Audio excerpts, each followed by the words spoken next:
بسم الله الرحمن الرحيم وعشركي لحاد electrostatics عشركا waxaynu kaga hadlnaa insha Allah electric field. Okay, casharka dhexdiisa casharkan gudihiisa qaybaha aynu ku marayno waxa kamid ah inaynu ka hadalno electric field iyo electric field strength. Aynu ka bilowno electric field. Waa maxay electric field? Okay, intaana definition ka oo iman haddii aad haysato charge ama object charge dhaba positive charge oo loo soo dhaweeyo laba charge oo yar ama laba object oo charge garaysan ama danabaysan oo labaduba negatively charged ah waxa ka dhaxeeya attraction ama xooga u dhaxeeya waa attractive force. Laakiin charge ka positive kii ma awoodo labadaba inuu soo jiito. haddii awoodiisu ay gaari karto laakiin waxa dhici karta inuu labaduba soo wada jiidan kari waayo sababtoo ah force-kiisu inuu gaari waayo laga yaabaa. waxa laga yaabaa inuu taa soo jiito laakiin tan uu soo jiidan waayo. why baa la weydiin karaa sababtoo maxay? sababtoo waxa weeyaan area-da uu wax ka soo jiidan karo ayaa xadidan. waxa laga yaabaa area-da inuu force-kiisu gaari karo. marka area-dii force-ka charge-kani gaarayay ayuu charge-kani ka baxsan yahay. sidaa daraadeed ma awoodo charge-kaasi wixii area-diisa ka baxay inuu soo jiito. area-da uu force-kiisu gaari karo ayaa haddaba la yiraahdaa electric field. electric field marka waxay noqonaysaa area-da charge gaara force-kiisu gaari karayo. marka waxaynu ku qeexaynaa electric field is the region around a charged body. electric field ka lagu sheegayo ama waxa loo yaqaano badada electric is the region waa area-da ama waa region-ka around a charged body ku xeeran walax danabaysan where its force can be observed oo ah halka xoogiisa lagu arki karayo. electric field waa region-ka ku wareegsan walax charge garaysan oo ah walaxda charge-kaasi force-kiisu goobta lagu arki karo. inta force-kiisu gaari karayo ayaa la odhanayaa waa electric field. Okay, haddaba electric field maaha wax la arko oo imika object-ga charger-ka ama positive charge-ka electric field-kiisa lama arki karo. laakiin waa inay jiraan calaamado lagu garto marka la sharxayo. marka su'aashu waxa weeye how electric field is represented? sidee electric field-ka loo muujiyaa ama loo cadeyn karaa? jawaabtu waxa weeye it is represented by arrowed lines. waxa lagu masaalaa ama lagu muujiyaa layman falaaro oo kala ah ama layman falaaro leh ayaa lagu masaalaa. tusaale haddii uu yahay positive charge falaaro ayaa ka soo baxaya. arrow haddaad maqasho waa line falaar leh. marka falaaraha ka soo baxaya waxay u taagan yihiin electric field. iyagana waxa la yiraahdaa electric field lines ama lines of force waa la yaqaana. laakiin caadiyan simply waxaynu odhanaa inagu electric field lines baa la odhanaa. marka electric field lines kaasi hadduu charge-ku positive yahay way ka soo baxayaan. hadduu negative yahayna way soo gelayaan. electric field linesku way soo gelayaan. marka waa inaad falaadha ku jeedisaa xagga negative-ka. Okay, electric field between two charged body particles. electric field-ka u dhaxaysa laba particle oo labaduba charge garaysan ama labaduba ay danabaysan yihiin.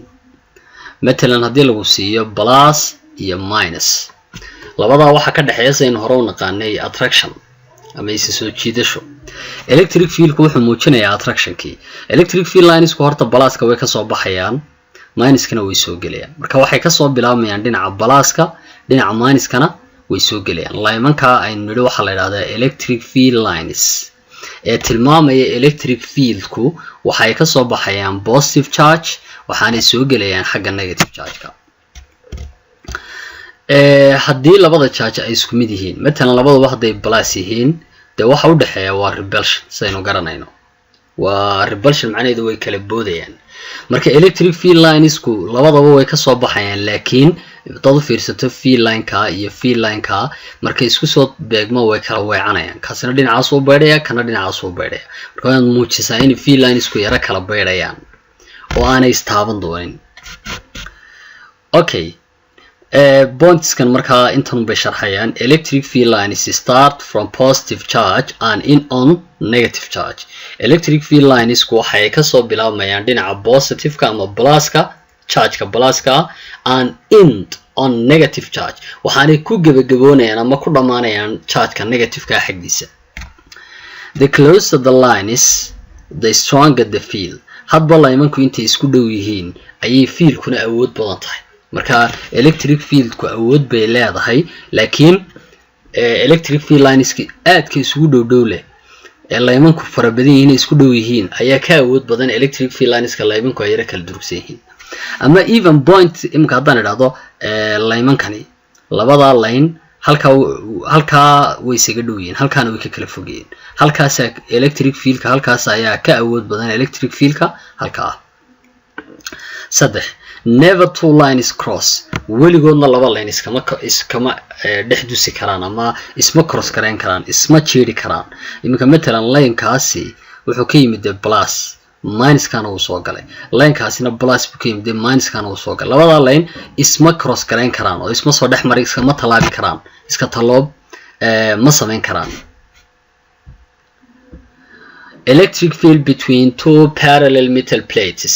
electric field ka u dhaxeeya laba blade oo barbara ah ama laba birood oo bira oo barbara ah. مثلا hadii lagu siiyo laba plate oo midna plate kaasi ama blade kaasina uu yahay positive, kaasina uu leeyahay negative charge. sidaynu garanay electric field lines waxay ka imanayaan dhinaca positive ka waxaanay soo galayaan dhinaca negative ka. Okay, electric field ka waxa lagu tilmaamaa ama awoodda electrigaasi waxa lagu tilmaamaa inay tahay mid uniform ama constant ama aan kala badbadnayn. So like the strength of the electric field is constant. awoodda electric field ku waa mid constant ah, waa mid macnaha aan kala badnayn. macnaheedu waxa laga wadaa hadii lagu siiyo 3 point A oo u dhow xagga positive ka, point B oo u dhow xagga negative ka, iyo point C oo ah somewhere in the middle aduu meelaha dhexdhexaad iska taagan. saddexda position waxa la yiraahdaa awoodda electric field ku waa isku wada mid. marka electric field awoodeeda inta badan E baa loo qaataa. waxaan odhanaa E at point A macnaha waa electric field strength ama strength of electric field. awoodda electric field ka ee point A waxay leegtahay awoodda electric field ka ee point B waxay leegtahay awoodda electric field ka ee point C. that means saddexda point awoodda electric field ku way is wada leegtay. electric field strength maxay tahay daba awooddan electric field ku iyadii baynu si dib ugu galnaa. waa qodobkeeni labaad runtii ku saabsanaa casharkeena maanta. awoodda electric field ka ayaynu sharaxaynaa. waxa la yiraahdaa electric field strength. awoodda electric field ka oo loo yaqaan E is a force per unit charge. waa force ka uu isticmaalayo charge ku oo loo qaybiyo charge ka. marka hadaynu qaacida ahaan u qorno electric field strength oo E ah waa F divided by Q, macnaha waa force divided by charge. waxaynu garanaynaa oo aynu ku soo dhiganay Coulomb's law F inuu leeyahay KQ divided by D square. marka halkay force taalo hadaad inta ku bedelato waxa ku soo bixi doona F E du inay leegtahay KQ divided by D square. intaasi oo u taagan maxaan ku dhahdaa FT divided by Q oo hoostaada ku taala. marka Q-da iyo Q-daasi way iskoosanayaan labada charge. meesha waxa igu soo haray KQ divided by D square. E marka mar labaad waxa leegtahay KQ divided by D square. waxa halka ku haysanaa laba qaacido ama laba formula aynu haysanaa. formulada koowaad oo ah E equal F divided by Q iyo formulada labaad oo ah E equal KQ divided by D square. E waa electric field strength, waa awoodda electric field ka. F na waa force, Q na waa charge. marka taasi waa qaacido. qaacidada labaadna waynu ku helinayo K oo constant iyo charge ki iyo distance ka electric field kani uu dhaqaajiyay charge gaar ah matalan ayaa la qaadanayaa. halbeega electric field strength waa Newton per coulomb. waxyaabahan waxay u kala taagan yihiin markaynu qodobadan soo qaadno. E waa electric field strength oo Newton per coulomb, F na waa electric force, K na waa constant oo ah 9 times 10 power 9 Newton meter square per coulomb square. D na waa distance of separation. okay, tusaale baynu u galnaa hadaba. tusaalaha koobaad gifanka oo kaliya soo qaadanaynaa.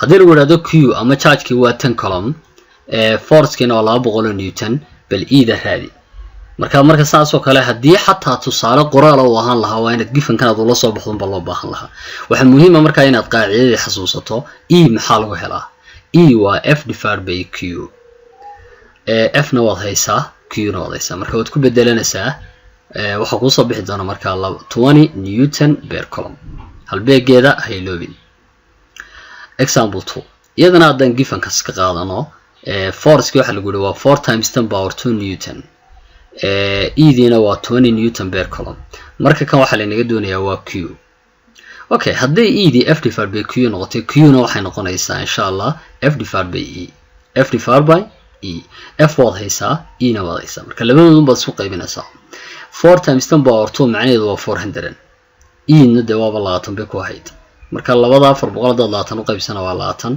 q di marka waa 20 coulomb halbeega shayga hayloobin example 3 iyadana haddaynu gifan ka qaadano q di waa 500 coulomb distance ki waa 2 meter k di waa 9 times 10 power 9 di baa la inaga doonayaa markana qaacida labaad oo ida laba qaacido ayaad halkan ku haysaa marka waa inaad qaacidada labaad xasuusataa qaacidada hore hadda waynu soo aragnay tusaaleyaashaynu ku aragnay oo waxa lagu helayaa maxay f divided by q way electric field strength qaacida labaad baa jirtay ma xasuusan kartaa ma isku day kartaa dusha inaad ka sheegto yes waxay kula mid tahay kq divided by d square marka waa qaacida equal kq divided by d square hadda k na waad haysataa q na waad haysataa distance kiina waad haysaa markaad ku bedelato waa k di 9 times 10 power 9 iyo q di 500 iyo distance ki 2 meter laakiin d square boos de la 2 square badanaysa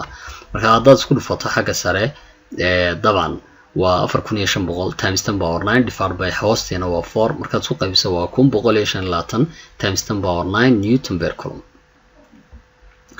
su'aal afraad waxa lagu yiri a charge of 3 times 10 power minus 3 coulomb is situated in an electric field charge qiyaastiisu inta tahay ayaa la dhex dhigay electric field if it experiences a force of 0.03 newton vertically upwards haddii uu charge kaasi helay force ama uu la kulmay xoog qiyaastiisu tahay 0.03 newton vertically upward waxa laga wadaa positive charge ka electric field lines ku ka soo baxayaan marka waxa la yiraahdaa inta badan vertically upward haddaad vertically downward maqashana waa electric field ka soo galaya negative charge ka marka waxa la inisi waa charge column-ka ugu garaadada wax kale u garan weydo iyo force isagana newton ka ku garo waxa la inaga rabaa electric field strength baa la inaga doonayaa marka haddaynu gifankii soo qaadano waxaynu haysanaa charge iyo force q iyo f na waa inaga maqantay marka waxaan leenahay waxa lagu helayaa f divided by q hadda f waa 0.03 q na waa 3 times 10 power minus 3 laakiin markan ordinary form keena caadiga ha u qorano waa 0.203 labada isku qaybsan marka waa 10 newton per coulomb ay ku soo baxaysaa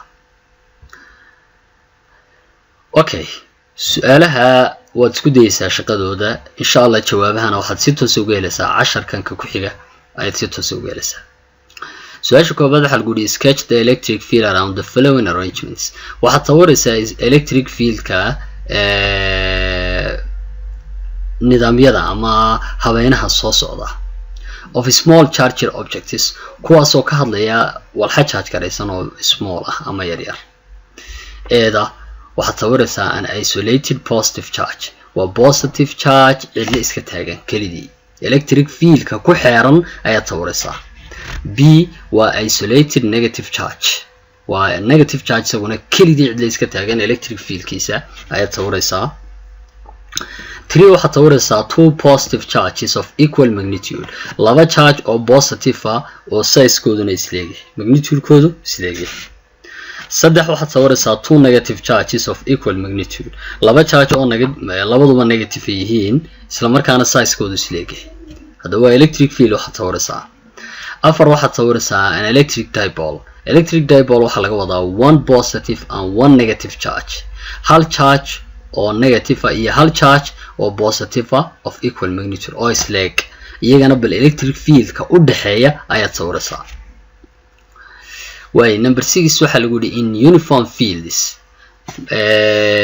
electric field ayuunba laga hadlayaa uniform all points have dhammaan pointska oo dhan waxay leeyihiin dash field strengths marka ma waxa soo galay 0 ma same ma infinity ma different adaa dooranaya saxdaana goob toddobaad waxa lagu yiri which among the following is the correct expression for an electric field kuwan mideeba ku jirto oo ah expression-kii ama tibixdii saxda ahayd ee electric field marka waa qaacidada ta ahun bad goob doonta saxda wada dooranaysa kuwan dilaada.